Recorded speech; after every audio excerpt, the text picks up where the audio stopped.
இலங்கை தமிழர்கள் விழித்து கொள்ள வேண்டிய உலக பொருளாதார சூழல் இது. கியூபா இன்று மிகப்பெரிய அளவிலான பொருளாதார நெருக்கடி சந்தித்து கொண்டிருக்கு. பெட்ரோலிய பொருட்களுக்கான தட்டுப்பாடு முழுமையாக வந்த பின் நாட்டின் போக்குவரத்து முழுமையாக நிறுத்தப்பட்ட நிலையில் உணவுப் பொருட்களுக்கான தட்டுப்பாடு மற்றும் அரசு நிறுவனங்கள் இழுத்து மூடப்பட்டுள்ளது. ஒரு பிரெட் வாங்குவதற்கு 3 மணி நேரம் காவலில் லைனில் நிற்க வேண்டிய நிலை. பெட்ரோலியம் முழுமையாக இல்லாத ஒரு சூழல். குதிரை வண்டிகளிலும் சைக்கிள் ரிக்ஷாக்களிலும் பயணங்கள் நிகழ்த்துகின்றது.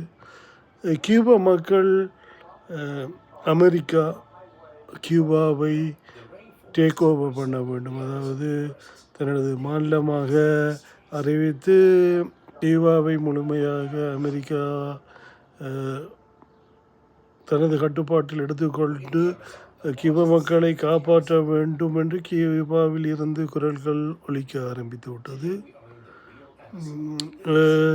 இவ்வளவு கியூபாவை பற்றி பெரிய அளவில் தமிழ் சமூகத்தில் கட்டி வரப்பட்ட இந்த கதைகள் முழுக்க பொய்யான கதைகள், கற்பனை கதைகள்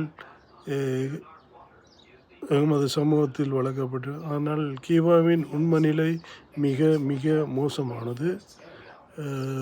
உணவு தட்டுப்பாடு, அரிசி, ஈவன் கரும்பு, சர்க்கரைக்கே அவர்கள் தட்டுப்பாடு ஏற்பட்டு மிக மோசமான நிலையில் இருக்கிறார்கள். மிக விரைவில் அந்த நாடு பல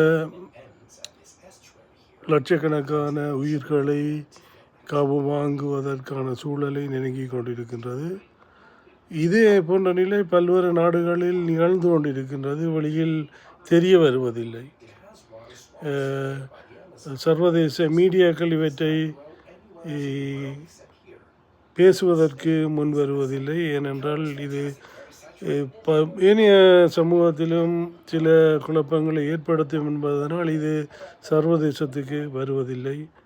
ஆனால் நாம் தமிழர்கள், குறிப்பாக ஈழத்தில் வாழுகின்ற தமிழர்கள் விழித்து கொள்ள வேண்டும். ஏனென்றால் நேரடியாக இங்கு பெட்ரோலியத்திற்கான உணவுக்கான தட்டுப்பாடு நேரடியாக நம்மை பாதிக்கும் என்பதை கடந்த காலத்தில் நாங்கள் உணர்ந்திருக்கின்றோம்.